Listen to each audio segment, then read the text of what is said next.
School পরিদর্শনের অফিসে ঢুকে বিজেপি বিধায়ক তথা স্কুল শিক্ষক সত্যনারায়ণ মুখোপাধ্যায়ের বিরুদ্ধে দাদাগিরির অভিযোগ তুলেছেন অফিসের কর্মীরা। ঘটনাটি ঘটেছে বাঁকুড়া স্কুলডাঙ্গা জেলা স্কুল পরিদর্শকের অফিসে। সূত্রের খবর, শনিবার সেকেন্ডারি স্কুল পরিদর্শকের অফিসে যান ছাতনার বিজেপি বিধায়ক। একাধিক বিষয় নিয়ে চিৎকার শুরু করে দেন বলে জানাচ্ছেন অফিসের কর্মীরা। স্কুল পরিদর্শককে অসভ্য এবং অপদার্থ বলে চিৎকার চেঁচামেচি শুরু করেন। অফিসের মধ্যেই তারই রুদ্র মেজাজ দেখে ছুটে আসেন অন্যান্য কর্মীদের দাবি, অফিসের মধ্যে একটা কর্মব্যস্ত পরিবেশকে নষ্ট করেন বিধায়ক। বিধায়কের এমন দাদাগিরিতে আতঙ্কিত কর্মীরা। তাদের দাবি, একজন জনপ্রতিনিধির এমন আচরণ কাম্য নয়। বিধায়কের দাদাগিরি এক কথায় আমরা আতঙ্কিত সরকারি কর্মচারীরা। হঠাৎ করে উনি যেভাবে আমাদের প্রতিদিনের মতো কাজের ছন্দে আমরা ছিলাম, তার হঠাৎ করে এসে উনি ধমকি চমকি দিয়ে যেভাবে আমাদের কর্মচারীদের আতঙ্কিত করে তুললেন, এক কথায় এটা ভাবাই যায় না। একজন জনপ্রতিনিধি যে আচরণ করতে পারেন, এটা আমরা ভাবতে পারি না।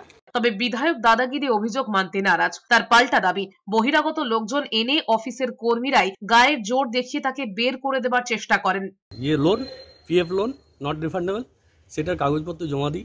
জমা দেওয়ার পর আমি ডিআইয়ের কাছে যখন আসি, তখন উনি বললেন যে এটা আমি দায়িত্বে নেই, এটা এআই সাহেব আছেন দায়িত্বে, আমার এরকম অর্ডার চাই। এখানে আসতে যাচ্ছে তার কোনো হদিস নেই।